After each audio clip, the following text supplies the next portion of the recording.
everybody, welcome to RB Coding School. So today topic is F string. It is very important thing if you are using plus operator or I can say that comma அப்படி இல்லை அப்படின்னா dot format இதெல்லாம் நான் use பண்ணி தான் இவ்வளோ நாள் print பண்ணியிருக்கேன் அப்படின்னா தயவு செய்து அது எல்லாத்தையும் தூக்கி ஒரு ஓரமாக வச்சுருங்க சரியா. So it is a new style of printing. இது 3.6 இருந்து வேர்ஷன்லேருந்து சப்போர்ட் பண்ணும் சரியா. ஸோ எஃப் ஸ்ட்ரிங் மீன்ஸ் அப்படின்னா ஃபார்மேட்டட் ஸ்ட்ரிங், என்னோட ஸ்ட்ரிங்கை ஃபார்மேட் பண்ணுறதுக்காக யூஸ் பண்ணுறது தான் F string. Okay, dot format பொறுத்த வரைக்கும் நம்ம ஒரு கர்லி பிரேசஸ் இருக்கும், அதில் வந்து வேல்யூஸும் வேரியபிள்ஸே ஹேண்டில் பண்ணும். அந்த கர்லி பிரேசஸ்க்குள்ளே என்னால் ஒரு எக்ஸ்பிரஷனையோ ஃபங்க்ஷனையோ ஹேண்டில் பண்ண முடியாது. அதை நான் டாட் ஃபார்மேட்குள்ளே தான் வந்து ஹேண்டில் பண்ண முடியும். பட் இங்கே அப்படி கிடையாது. ஓகே, இங்கே நீங்கள் எல்லாமே வந்து இந்த கர்லி பிரேசஸ்லேயே ஹேண்டில் பண்ணிக்கலாம். First thing. இந்த செகண்ட் சின்டாக்ஸ் பாருங்க, ரொம்ப ஈஸி. நம்ம பிரிண்ட்டுக்கு எப்படி யூஸ் பண்ணுவோமோ அதே சிங்கிள் கோட்டோ இல்லை டபுள் கோட்டோ, அதுக்கு முன்னாடி மட்டும் நீங்கள் ஒரு எஃப் மட்டும் ஆட் பண்ணிக்கோங்க, அது அவ்வளோதான். ஓகேவா. அப்புறம் உள்ள எந்த இடத்துல நீங்கள் வேல்யூ வேரியபிள் இதெல்லாம் பிரிண்ட் பண்ணணும்னு நினைக்கிறீங்களோ அதை மட்டும் கர்லி பிரேசஸால் ரீப்ளேஸ் பண்ணிக்கலாம். இப்போ நம்ம எக்ஸாம்பிள் பார்க்க உங்களுக்கு புரியும். ஸோ ஃபர்ஸ்ட் வந்து வேல்யூஸ். ஓகே, ஸோ இப்போ நான் சிம்பிளாக ஒரு வேல்யூ பிரிண்ட் பண்ணுறேன். ஸோ பிரிண்ட்டில் மை மார்க்கஸ், ஓகேவா, மை மார்க்கஸ் அப்படின்னு போடுறேன். ஸோ இந்த இடத்துல வந்து ஒரு வேல்யூ கொடுக்குறேன், இட் இஸ் 85 சரியா. ஸோ இந்த 85 அப்படிங்கிற வேல்யூவை நான் ஜஸ்ட் பிரிண்ட் பண்ணுறோம், அவ்வளோதான். ஸோ பிரிண்ட்டில் ஸோ ஷிஃப்ட் என்டர், புரிஞ்சுதா. ஸோ மை மார்க்கஸ் இது அப்படியே வந்திருக்கு, ஏன்னா நான் எஃப் ஸ்ட்ரிங் போடலை. இப்போ நான் அதை எஃப் ஸ்ட்ரிங்காக கன்வெர்ட் பண்ணுறேன். கன்வெர்ட் பண்ணால் you will see. So my mark is 85, புரிஞ்சுதா. ஸோ எனக்கு இப்படி வேல்யூவை டைரெக்டாக உள்ளே கொடுக்கலாம். ஸோ நெக்ஸ்ட்டு வந்துட்டு வேரியபிள். ஒரு வேரியபிளாக நான் கொடுக்கலாம். இப்போ ஃபார் எக்ஸாம்பிள் பை எடுத்துக்கலாமா. ஸோ பை வேல்யூங்கிறது 22/7 நினைக்கிறேன், ஓகேவா. ஸோ ஆமாம், so that is 3.1415 something. Okay, so இதுதான் என்னோட பை வேல்யூ. ஸோ இப்போ நான் இதை பிரிண்டில் எடுத்துகிட்டு போகிறேன். ஸோ பிரிண்ட் எஃப்ல double quote the value of pi is bracket குள்ள நான் இங்கே பைனே தான் கொடுத்துருக்கேன் சரியா. ஸோ நான் அந்த பை அப்படிங்கிறத அப்படியே எடுத்துக்கிறேன், க்ளோஸ் பண்ணிட்டேன், அவ்வளோதான். Okay, so the value of pi is அப்படின்னு சொல்லிட்டு அப்படியே அந்த வேல்யூ வந்து என்னவாயிடுச்சு, பிரிண்ட் ஆயிடுச்சு. Okay, so next expression. So expression அப்படின்னா நம்ம வந்து 22/7 இதே பை வேல்யூவை நான் வந்து எக்ஸ்பிரஷனாக எடுத்தேன்னா 3 + 4 - 5 இந்த மாதிரி இருக்கிறதெல்லாம் எக்ஸ்பிரஷன். அதாவது ஆப்ரேட்டர்ஸும் ஆப்பரன்ஸும் கலந்து இருக்கிறது வந்து எக்ஸ்பிரஷன் அப்படின்னு சொல்லுவாங்க. ஒரு வேல்யூவையும் ஆப்ரேட்டர்ஸை மொத்தமாக சேர்த்து வச்சிருக்கிறதா எக்ஸ்பிரஷன். ஓகே, ஸோ இப்போ பாருங்க, பிரிண்ட் எஃப் ஸ்ட்ரிங்குள்ள, ஓகேவா, அதே நான் எடுத்துக்கிறேன் சரியா. த வேல்யூ ஆஃப் பை இஸ்ன்னு எடுத்துக்கிறேன். ஸோ இந்த இடத்துல நான் வந்து 22/7 அப்படின்னு எடுத்துக்கிறேன். ஓகே, ஸோ இங்கே 22/7 அப்படிங்கிறது வந்து ஒரு எக்ஸ்பிரஷன். ஏன்னா ஸ்லாஷ் அப்படிங்கிற ஒரு ஆப்ரேட்டரும் 2 ஆப்பரன்ஸ் வச்சுருக்கேன், ஒன்று 22 இன்னொன்று வந்து 7, 2 வேல்யூ. ஓகே, ஸோ இப்போ பார்த்தீங்கன்னா தெரியும். ஸோ இப்போ எனக்கு வேல்யூ பாருங்கள், அந்த எக்ஸ்பிரஷனை சால்வ் பண்ணிவிட்டு the value of pi is அப்படின்னு சொல்லி 3.1428, அதான் வந்து உண்மையான வேல்யூ போல. நான் மேலே 15 கொடுத்துருக்கேன், சாரி. ஓகே, ஸோ இந்த வேல்யூ வந்து எனக்கு வரும் சரியா. ஸோ நெக்ஸ்ட் வந்து ஃபங்க்ஷன். ஃபங்க்ஷன் பொறுத்த வரையும் யூ கேன் ஹாவ் போத். நீங்கள் டிஃபைன் பண்ணுற ஃபங்க்ஷனே உள்ள கால் பண்ணிக்கலாம், ஏற்கனவே இருக்கிற எக்ஸிஸ்டிங் ஃபங்க்ஷனும் நீங்கள் கால் பண்ணிக்கலாம். இப்போ ஃபர்ஸ்ட் எக்ஸிஸ்டிங் ஃபங்க்ஷன் நம்ம கால் பண்ணலாம். ஸோ இந்த இடத்துல வந்துட்டு we can have something str name வச்சுக்கலாமா, ஒரு ஸ்ட்ரிங் வச்சுக்கலாம். So name is equal to Python சரியா. Name is equal to Python. So பிரிண்ட்டுக்குள்ள எஃப் ஸ்ட்ரிங்கை இங்கே த நேம் இஸ்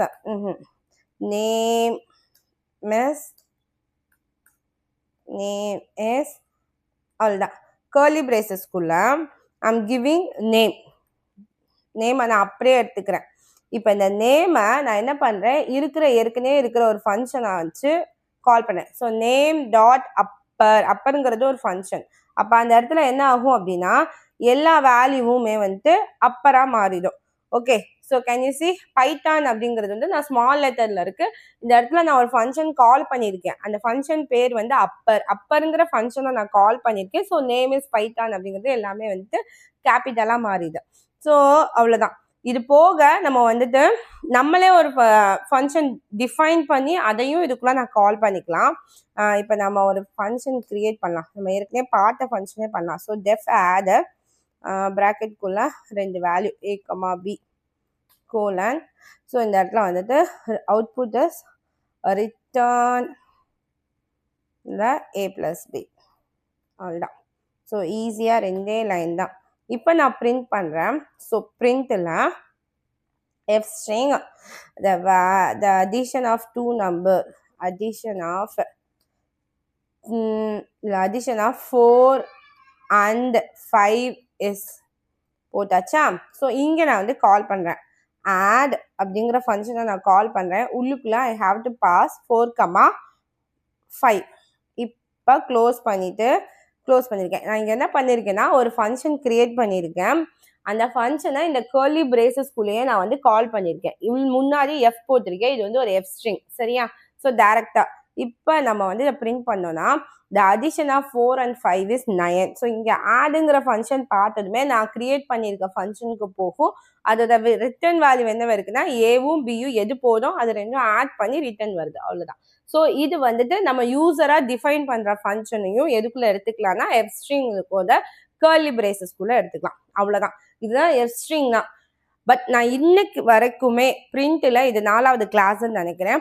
நான் இப்போ வரைக்குமே I didn't tell you one thing, அதாவது வேல்யூ ஃபார்மேட்டிங் அப்படின்னு நம்ம சொல்லுவோம். So what is value formatting அப்படின்னா இது வரைக்கும் ஸ்ட்ரிங் ஃபார்மேட்டிங் தான் பார்த்தோம். வேல்யூவை என்கிட்ட இருக்கிற வேல்யூவை நான் எப்படி ஃபார்மேட் பண்ணலாம் அப்படின்னு பார்க்க போகிறோம். அதை நீங்கள் டாட் ஃபார்மேட்லேயே யூஸ் பண்ணலாம். பட் அங்கெல்லாம் நான் சொல்லித்தரல. ஏன்னா F string is very important. நீங்கள் எஃப் ஸ்ட்ரிங்கே கண்டினியூ பண்ணிக்கோங்க. அதனால் நான் எஃப் ஸ்ட்ரிங் வச்சே இதுக்கப்புறம் இது எல்லாமே சொல்லித்தரணும்னு நினைக்கிறேன். Okay. So format specifier syntax பார்த்துக்கலாங்க. சின்டாக்ஸ் புரியலன்னா விட்டுருங்க, சரியா. ஸோ எஃப் ஸ்ட்ரிங்கில் நல்லா இதை வந்து ஹைலைட் பண்ணிடுறேன். ஓகே. ஸோ நல்லா கவனிங்க. சேம் எஃப் ஸ்ட்ரிங் தான். இந்த கர்லி பிரேசஸ்குள்ள வேல்யூ இருக்குமா. இப்போ 9 அப்படிங்கிறது வேல்யூ. இந்த 9 நான் ஃபார்மட் ஸ்பெசிஃபை பண்ணணும் அப்படின்னா ஒரு கோலன் வைக்கணும். இந்த கோலன் வச்சுட்டீங்கன்னா I'm start formatting the value அப்படின்னு அர்த்தம். Okay. I'm starting formatting the value அப்படின்னு அர்த்தம். கோலனுக்கு அப்புறமா இருக்கிறது எல்லாமே வந்து ஃபார்மட் ஸ்பெசிஃபையர். நான் எப்படி வேணுமோ அதுக்கேற்ற மாதிரி நான் மாற்றிக்கலாம். இப்போ கீழே வந்து ஒவ்வொன்றா சொல்லியிருக்கேன். இந்த ஃபர்ஸ்ட் பாருங்க, அந்த கோலனுக்கு அப்புறமா டாட் வச்சுட்டு எஃப் இருக்கலாம், பர்சன்டேஜ் இருக்கலாம், இ இருக்கலாம். இது 3 நம்ம எப்படி யூஸ் பண்ணலாம் நான் பார்க்கலாம். So here first F see here. இப்போ நம்ம இதுக்கு முன்னாடி 22/7 அப்படின்னா பையோட வேல்யூ நான் சொல்லிட்டேன். அதே இதை நான் இங்கே பிரிண்ட் பண்ணுறேன். First print F string value of pi is value of pi is என்னன்னு சொன்னோம் 22/7, சரியா. ஸோ இதுதான் என்னோட வேல்யூ ஆஃப் பை. பிரிண்ட் பண்ணுறேன். என்ன வந்திருக்கு 3.1428 வேல்யூ போயிட்டே இருக்கு, கரெக்டா. இப்போ இங்கே நான் என்ன பண்ண போறேன் அப்படின்னா I'm going to change this. இது அப்படியே நீங்கள் திருப்பி நான் காப்பி பண்ணிக்கிறேன். அப்போதான் உங்களுக்கு ஒர்க் புக் பார்க்கும்போது புரியும். Enter Ctrl V. இதை நான் அப்படியே காப்பி பண்ணியிருக்கேன். இந்த கர்லி பிரேசஸ்குள்ள இந்த வேல்யூ பக்கத்தில் ஒரு கோலன் வச்சிட்டேன். கோலன் வச்சேன்னா என்ன அர்த்தம்னா இந்த இடத்துல வருதுல வேல்யூ, அது ஒரு ஃபங்க்ஷனோட அவுட்புட் வேல்யூவாக இருக்கலாம், வேரியபிளோட வேல்யூவாக இருக்கலாம், நான் டேரெக்டாக இப்படி கொடுக்குற வேல்யூவாக இருக்கலாம், இல்லை ஒரு எக்ஸ்பிரஷன். இது ஆக்சுவலாக 22/7ங்கிறது ஒரு எக்ஸ்பிரஷன். ஸோ இந்த எக்ஸ்பிரஷனோட அவுட்புட் வேல்யூவாகவும் இருக்கலாம். இந்த வேல்யூ வந்ததை நான் ஃபார்மேட் பண்ண போகிறேன், சரியா. இப்போ நான் கோலன் வச்சுட்டேன். ஸோ இந்த கோலனுக்கு அப்புறமா பாயிண்ட் 2F 1F அப்படி நீங்கள் என்ன வேணாலும் கொடுக்கலாம். இதுக்கு என்ன மீனிங்னா இந்த டெசிமல் பாயிண்ட்டுக்கு அப்புறமா எனக்கு 2 வேல்யூ மட்டும் கொடு அப்படின்னு நான் சொல்கிறேன். எஃப்னா ஃப்ளோட்டிங் வேல்யூ. இங்கே டெசிமல் பாயிண்ட்டை நான் இங்கே கொடுக்குறேன். ஓகே. இந்த இருக்கிறதுல என்ன எனக்கு 2 வேல்யூ மட்டும் கொடு அப்படின்னு நான் சொல்கிறேன். இப்போ நான் திரும்பவும் இதை ரன் பண்ணுறேன். கேன் யூ சி ஃபர்ஸ்ட்டில் எல்லாமே வந்தது பாயிண்ட்டுக்கு அப்புறம். செகண்டில் 0.14 மட்டும் வருது. இப்போ இந்த 2வை நீங்கள் 3ஆ மாற்றலாம். மாற்றினா 3 வேல்யூ வரும். இப்போ புரிஞ்சுதா. இது வந்து எஃப். ஸோ நெக்ஸ்ட் பாயிண்ட் ஞாபகத்தில் வச்சுக்கோங்க, கோலன் அதுக்கு அடுத்து வந்தது point. Okay, so next again, so இது வந்து பர்சன்டேஜ். ஸோ பர்சன்டேஜ் அப்படின்னா மல்டிப்ளை பை 100 அப்படின்னு அர்த்தம். இப்போ I have a value average is equal to 0.85 something வச்சிருக்கேன். ஓகே, இதை நான் மல்டிப்ளை பண்றேன் பர்சன்டேஜ்க்காக. அப்போ பிரிண்ட்லாம் same f string double quotes போட்டாச்சு. ஸோ வேல்யூ இல்லாட்டி என்ன சொல்றது, percentage average is AVG. AVG யோட வேல்யூ வந்து 0.85 கோலன் பாயிண்ட்டுக்கு அப்புறம் எனக்கு எத்தனை வேல்யூ வேணும்னு நான் சொல்றேன். இப்போ பாயிண்ட்டுக்கு அப்புறம் எனக்கு 2 வேல்யூ வேணும்னா 2%. இட் மீன்ஸ் தட் கொடுத்துருக்க வேல்யூ 100ஆல மல்டிப்ளை ஆயிடும். அந்த 100ஆல மல்டிப்ளை ஆகுறதுக்காக தான் இந்த பர்சன்டேஜ்ங்கிற சிம்பிள் போட்டிருக்கேன். அதுக்கப்புறமா பாயிண்ட்டுக்கு அப்புறம் எனக்கு எவ்வளோ வேணுமோ நீங்க அந்த அந்த அந்த நம்பரை வந்து இங்கே கொடுக்கணும். இப்போ 2னா பாயிண்ட்டுக்கு அப்புறம் இங்கேயும் 2 வேல்யூஸ் இருக்கும். க்ளோஸ் பண்ணிட்டேன், புரியுதா? ஸோ மல்டிப்ளை பண்ணா எனக்கு 85 பாயிண்ட்டுக்கு அப்புறம் எனக்கு 2 வேல்யூ வேணும்னு சொல்லியிருக்கேன். ஸோ 0.00. இப்போ இந்த பாயிண்ட்டுக்கு அப்புறம் எனக்கு ஒரு வேல்யூ போதும் அப்படின்னா 85.0 ஒரு வேல்யூ தான் இருக்கும். புரிஞ்சுதா? இப்போ 856ன்னு வச்சுப்போம். 856னா 85.6%. இப்போ நான் இதை 2ஆல போட்டேன் அப்படின்னா 85.60%. ஸோ பாயிண்ட்டுக்கு அப்புறம் எத்தனை டெசிமல் வேல்யூ இருக்கணுங்கிற நம்பரும் பர்சன்டேஜ் எதை குறிக்கும்னா மல்டிப்ளை பை 100 அப்படின்னு குறிக்கும். நெக்ஸ்ட் வந்து சயின்டிஃபிக் நோட்டேஷன். இது சயின்டிஃபிக் நோட்டேஷன்னா இ. ஸோ இது வந்து நம்ம இஆல மல்டிப்ளை ஆஃப் இல வந்து பிரிண்ட் ஆகும். ஸோ ஹியர் வந்துட்டு சேம் வேல்யூ எடுத்துக்கலாமா? Average average is equal to 9.3 something எடுத்துக்கிறேன். ஸோ நெக்ஸ்ட் வந்து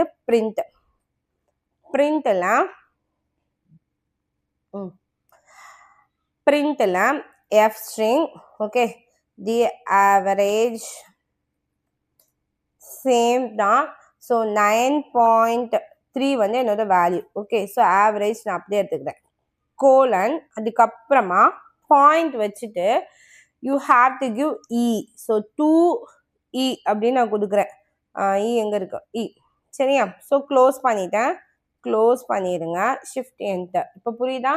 ஸோ இது வந்து சயின்டிஃபிக் நோட்டேஷன். ஓகேவா? ஸோ நெக்ஸ்ட் வந்துட்டு வித் இஸ் வெரி இம்பார்ட்டன்ட்.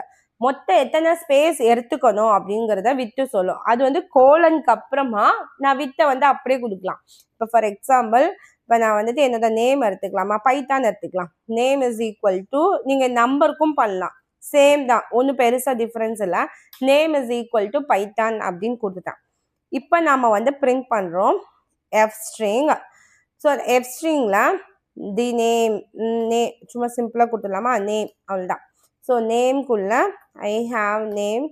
இது வந்து என்னோட வேரியபிள் நேம்.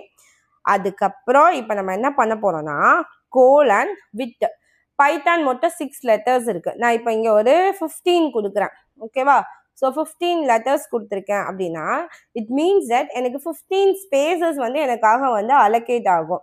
புரியுதா? அந்த 15 ஸ்பேஸில் 6 ஸ்பேஸ் மட்டும்தான் எனக்கு பைத்தான் எடுத்துக்கும். புரியுதா? ஸோ நேம், அதுக்கடுத்து என்ன இருக்கு? பைத்தான் அப்படிங்கிறது மொத்தம் 15 இருக்கு. இது உங்களுக்கு இப்போ பார்த்தா தெரியல அப்படின்னா நெக்ஸ்ட் நான் போகும்போது காமிக்கிறேன். இந்த நேமை கூட நம்ம தூக்கிடலாம். So will print only that. Okay, so இப்போ மொத்தமாக எனக்கு இந்த இடத்துல 15 ஸ்பேசஸ் எடுத்திருக்கு.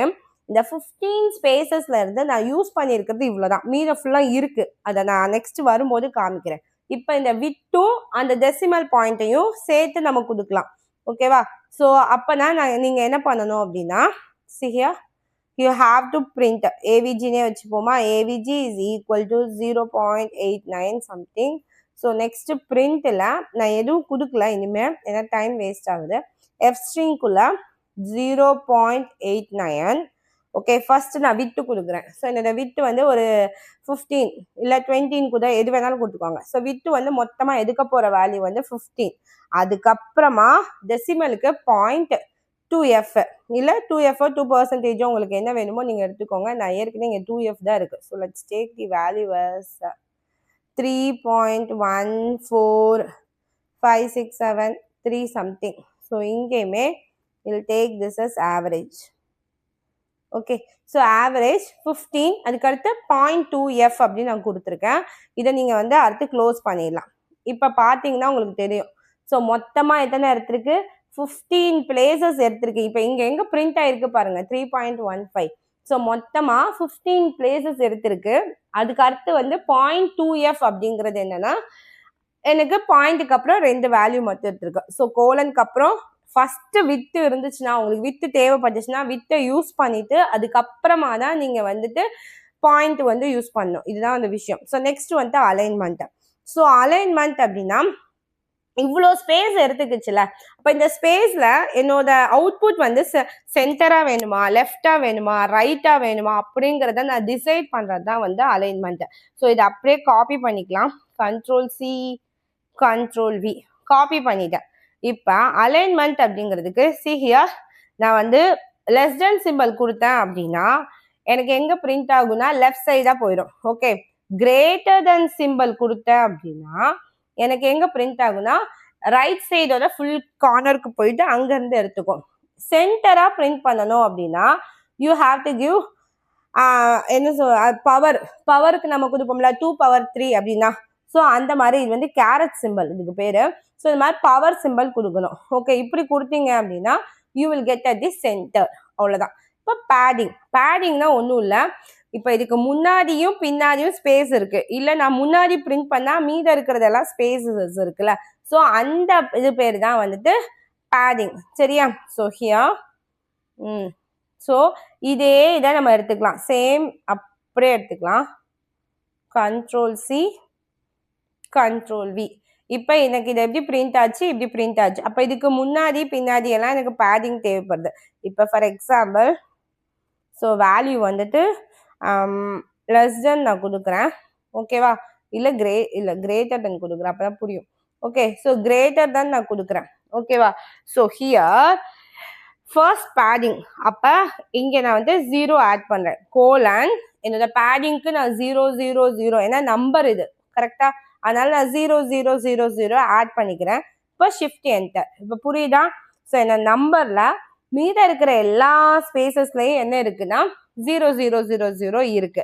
இதே நீங்க வந்து இப்போ ஒரு லெட்டர் இருக்கு அப்படின்னா see here. இப்போ நான் இந்த அதே இடத்துல AVG இருக்கா, இந்த இடத்துல நான் ஒரு நேம் வந்து ரீப்ளேஸ் பண்றேன். சரியா? ஸோ அப்போ இந்த இடத்துல நான் பானு அப்படின்னு நான் கொடுக்குறேன் என்னோட நேம் அப்படின்னா இந்த இடத்துல நீங்க 0க்கு பதிலாக நான் ஸ்டார் கூட போடலாம். ஸோ என்ன வேல்யூனாலும் கொடுத்துக்கலாம். இப்போ நான் ஸ்டார் போடுறேன். அதுக்கு அடுத்து சென்டரா என்னோட பேரை வந்து பிரிண்ட் பண்ண அப்படின்னு நான் சொல்றேன். ஸோ நான் அதனால பவர் கேரட் சிம்பிள் யூஸ் பண்றேன். அப்போ இந்த இடத்துல எனக்கு 0.2f கிடையாது. ஏன்னா இது வந்து டெசிமல் கிடையாதுல்ல, அதனால நான் 0.2f கொடுக்கல. ஸோ அவ்வளோதான். இப்போ தெரியுதா? So this will come as a முன்னாடியும் ஸ்டாரு பின்னாடியும் ஸ்டாரு சென்டரா என்னோட நேம் வந்து பிரிண்ட் ஆயிருக்கு. இதுதான் பேடிங். இதுக்கு முன்னாடி நான் 0 போட்டேன் பாத்தீங்களா, அதுக்கு பேர் வந்து 0 பேடிங். இது கீழே இருக்கிறது வந்து உங்களுக்கு வந்து எக்ஸசைஸ். நீங்க இந்த பேடிங், அலைன்மெண்ட், வித், டெசிமல் இது 4ஐயும் கம்பைன் பண்ணி நீங்களா ஏதாவது ஒரு வேல்யூ எடுத்து பிரிண்ட் பண்ணுங்க. அவ்வளவுதான். ஓகேவா? So F string is very important. F ஸ்ட்ரிங்குள்ள நான் இப்போ சொன்ன இந்த வேல்யூ ஃபார்மேட்டிங்கையும் சேர்த்து கற்றுக்கோங்க. இதை மட்டுமே கடைசி வரைக்கும் ஃபாலோ பண்ணுங்க போதும். ஓகேவா? Thank you so much. So next video operators பார்க்கலாம்.